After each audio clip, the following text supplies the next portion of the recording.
Electric hot water heaters are relatively simple, and there are a few common problems that can happen. Now you can check these out and maybe fix the problem yourself without having to call a pro. First common problem is no hot water. Now this is an electric water heater, it's possible you're not getting any power at all. So the first thing to check is the breaker. Now if the breaker isn't the problem, the next thing to check is the high limit cutoff switch. It's located here by the upper element. First thing to do is shut the breaker back off. Then we take off this cover panel. Remove the insulation on the inside.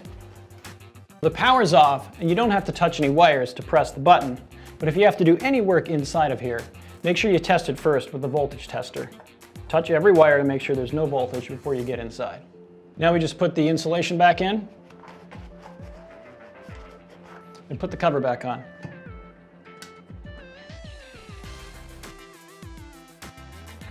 Now the next common problem is leaks. This can happen in a few different places.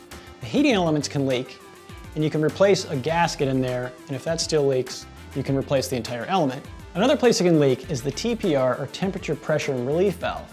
And this usually has a discharge pipe going out and down along the side of the heater. If you get some water coming off of the end of that pipe, try this, test the valve, let it close.